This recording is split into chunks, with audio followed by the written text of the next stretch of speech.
सालार दे उयुनी। ऐसा लगता है कि आप एक बड़े मिरर के ऊपर खड़े हैं, लेकिन ये वास्तव में 10,000 वर्ग किलोमीटर से बड़ा नमक का मैदान है।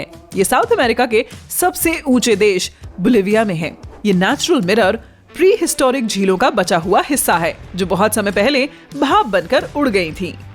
भले ही ये इलाका फ्लैट लगता है, लेकिन जीपीएस टेक्नोलॉजी ने प्रूव कर दिया है कि कुछ लैंडस्केप में कुछ छोटे डिफॉल्ट हैं, जो सभी 1 इंच से भी कम छोटे हैं। ये जगह इतनी दलदली है कि इसमें करीब 10 अरब टन नमक है।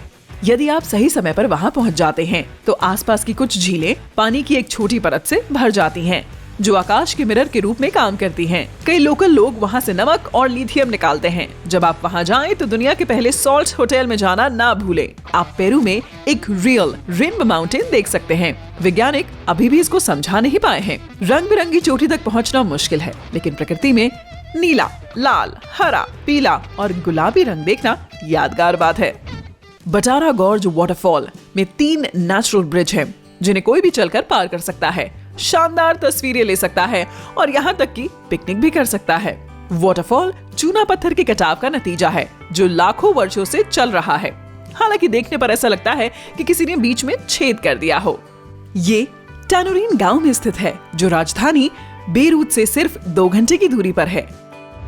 डेड सी में दूसरे समुद्रों की तुलना में नमक और मिनरल्स का हाई कंसंट्रेशन है। भले ही ये तकनीकी रूप से एक झील है, इसमें तैरना लगभग असंभव है, लेकिन लोग बॉडी के लिए नेचुरल केमिकल पाने के लिए वहां जाते हैं। सरफेस पर तैरना आराम करने का शानदार तरीका है। पानी की इस पुरानी बॉडी का नाम ऐसा इसलिए पड़ा क्योंकि कोई भी माइक्रोस्कोपिक जीव वहां जिंदा नहीं रह सकता है, क्योंकि ये बाकी ओशंस की तुलना में 9.6 गुना ज्यादा खारा है। यहाँ नमक का आनंद लेते हुए केवल कुछ बैक्टीरिया और फंगाई पाए जा सकते हैं। ये सी लेवल से 420 मीटर नीचे भूमि पर पृथ्वी की सबसे कम ऊंची वाली जगह भी है। पूरे सऊदी अरब में बीच में पूरी तरह से कटी हुई एक चट्टान है, जिसमें 2 टुकड़े पैरेलल हैं। अल नस्ला को जो इतना अनूठा बनाता है, वह आर्टिफिशियल नहीं है, बल्कि ये वर्षों से नेचर द्वारा किए गए काम का नतीजा है। एक ग्लेशियर ऐसा लग सकता है कि किसी ने एंटार्क्टिका के बीच में कई टन लाल रंग का पेंट गिरा दिया हो, लेकिन असल में ये नेचुरल कलर है। ब्लड फॉल्स आयरन ऑक्साइड के साथ मिक्स बहुत ज्यादा नमकीन पानी का नतीजा है, जो न जाने कहां से इस सब के बीच में भयानक नजारे को बना रहा है। वियतनाम की राजधानी हनोई में आप असल चलती ट्रेन से कुछ ही किलोमीटर की दूरी पर अपनी कॉफी का आनंद ले सकते हैं। पड़ोस में रहने वाले लोकल लोगों को ये पक्का करना होता है कि जब ट्रेन दिन में 2 बार गुजरती है, तो उस वक्त कोई ट्रैक पर ना हो। भीड़ भाड़ वाले दिन में आपको अपने आप को अपने पीछे की दीवार पर चिपकाना होगा या आसपास के किसी कॉफी शॉप के अंदर घुसना पड़ेगा। अब्राहम लेक कनाडा में जमे हुए बुलबुले एक आम बात है। वे कुछ जली जैसे पदार्थ की तरह दिखते हैं, लेकिन वे बैक्टीरिया से पैदा हुई मीथेन गैस है, जब वे नीचे डूबे जीवों को खाते हैं। इस प्रोसेस के दौरान मीथेन के बुलबुले निकलते हैं। क्योंकि यहाँ फ्रीजिंग टेम्परेचर के नीचे का माहौल है, तो बुलबुले उसी जगह पर जम जाते हैं। ऑस्ट्रेलिया के किम्बर्ली रीजन के तट पर एक अनूठा हॉरिजॉन्टल वाटरफॉल है। यह असल में केवल एक तेज टाइडल फ्लो है, जो 2 पतली बराबर से खड़ी चट्टानों के बीच से आगे बढ़ रहा है। ज्वार 9 मीटर ऊपर तक उठ सकता है। जब भी टाइड चेंज होता है, तो फॉल रिवर्स हो जाता है। इसके अलावा इसके नीचे दुनिया की सबसे बड़ी सिंगल चट्टान है। ये इतनी बड़ी है कि ये एक बड़ी पहाड़ी की तरह भी दिखती है। इसका फैलाव 10 किलोमीटर है और ये 351 मीटर ऊंची है। इसके किनारे मिट चुके हैं, क्योंकि चट्टान हमेशा से यहाँ मौजूद है।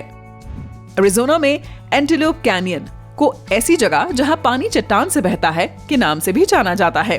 वहाँ पर स्लॉटेड कैनियन के 2 सेक्शन हैं। वर्षों से बलुआ पत्थर से होकर बहते पानी ने अनूठी और खूबसूरत फॉर्मेशन तैयार की है। फिलीपींस में आप सबसे क्रिस्टल क्लियर पानी में तैर सकते हैं और पालावान प्रोविंस में अपने नीचे पानी की एक अंडरग्राउंड दुनिया को डिस्कवर कर सकते हैं। कोरोन म्युनिसिपैलिटी में सफेद रेतीले समुद्र तट हैं, जिनमें कई छोटी बोट कई अद्भुत नजारों के बीच से गुजरती हैं। त्रिस्तान दा कूना अटलांटिक में एक छोटा ज्वालामुखी वाला द्वीप समूह है, जिसके नजदीकी पड़ोसी शहर बुएनो आयरेस, अर्जेंटीना और केप टाउन, दक्षिण अफ्रीका हैं। इस अनोखी जगह तक पहुंचने में जहाज से 7 दिन लगते हैं। अगर आप बाकी दुनिया से बचना चाहते हैं, तो यहाँ के 280 स्थानीय लोगों के साथ रहने से आपको लगेगा कि आप हर चीज से दूर हैं। त्रिस्तान दा कूना से भी ज्यादा तन्हा पिटकैन आइलैंड है। तहीती से 1350 मील दूर ये जगह ब्रिटिश, पॉलिनेशियन और दूसरे पैसिफिक द्वीप वासियों का मिक्सचर है, जो फसलों के लिए उपयोग की जाने वाली ज्वालामुखी की मिट्टी के साथ काफी दूर इलाके में रहते हैं। यहाँ की आबादी में लगभग 50 लोग हैं। ये छोटा द्वीप दूसरा सबसे बड़ा मरीन प्रोटेक्टेड एरिया माना जाता है। यदि आप यहाँ पर जाने का प्लान बना रहे हैं तो एक सप्लाई शिप पर लंबी समुद्री यात्रा के लिए तैयार रहें, जिसमें 12 यात्रियों को बिठाया जाता है। यूक्रेन में ये छोड़ी गई फतांसी जैसी रेलवे सुरंग उन सबसे रोमांटिक जगहों में से एक है जहां आप जा सकते हैं। पत्तों और हरे भरे पौधों के बीच से गुजरते हुए ऐसा लगता है जैसे आप किसी परी कथा में हैं। क्रोएशिया का प्लेटविट्जा लेक नेशनल पार्क एक मेजर टूरिस्ट अट्रैक्शन है और एक वर्ल्ड हेरिटेज साइट है, जिसमें अनोखे जानवर और पौधे मौजूद हैं। ये एक एपिक मूवी सेट की तरह दिखता है, जिसमें हर दिशा से लगातार बहने वाले झरने और चारों तरफ साफ झीलें हैं। लेक बैकाल साइबेरिया दुनिया की सबसे पुरानी झील है और इसमें पृथ्वी पर 20% से ज्यादा बिना जमा हुआ ताजा पानी मौजूद है। ये दुनिया की सबसे गहरी झील भी है, जिसकी अधिकतम गहराई 1646 मीटर है। ये अपनी उम्र और आइसोलेशन के कारण जीवों के लिए सबसे विविध स्थानों में से एक है। जानवरों की 1300 से अधिक प्रजातियां और 570 पौधे यहाँ वास करते हैं। मेक्सिको में एक अंडरग्राउंड क्रिस्टल केव मौजूद है और ये किसी तारों की दुनिया की तरह दिखती है। ये सरफेस से लगभग 300 मीटर नीचे है। इसके हर स्पाइक की लंबाई 10 मीटर तक है और वजन 55 टन तक है। ये दुनिया के कुछ सबसे बड़े क्रिस्टल हैं। लाल रेत इस समुद्र तट को अनूठा बनाती है और जिसकी वजह से टूरिस्ट चीन के तियानजिन में आते हैं। लाल रंग का एक पौधा जिसे सुएदा साल्सा कहा जाता है, वे खारे पानी में पनपता है। पूरा समुद्र तट लाल रंग से कवर्ड है, जिसमें समुद्र की केवल टॉप लेयर दिखाई देती है। चीन में तियानजी पर्वत भी हैं, जिसने एक फेमस हॉलीवुड मूवी को इंस्पायर किया। वुलिंग एरिया में स्थित ये अनोखे पहाड़ 20 वर्ग मील में फैले हुए हैं। लाखों वर्षों में हुए चट्टानों के कटाव ने इस अमेजिंग ब्यूटी को तैयार किया है।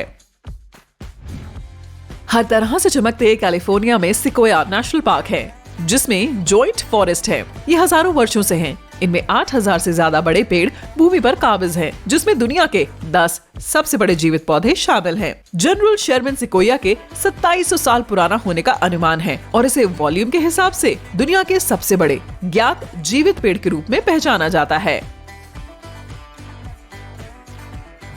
जापान के कैट आइलैंड में 10 से कम लोगों की आबादी है और 120 से ज्यादा बिल्लियां हैं। आइलैंड एक रिमोट एरिया है और स्थानीय लोग इसे पसंद करते हैं। यदि आप इस स्थान पर जा रहे हैं तो किसी ऐसे व्यक्ति को साथ लेकर जाएं जो बिल्लियों से प्यार करता है।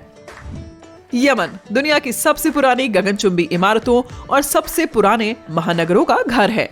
शिबम के पुराने शहर को रेगिस्तान का मैनहट्टन माना जाता है, क्योंकि डेजर्ट फ्लोर से मिट्टी की इमारतों का कलेक्शन मिला है। पुराने टाइम में इनका उपयोग कारवा के पड़ाव के रूप में किया जाता था।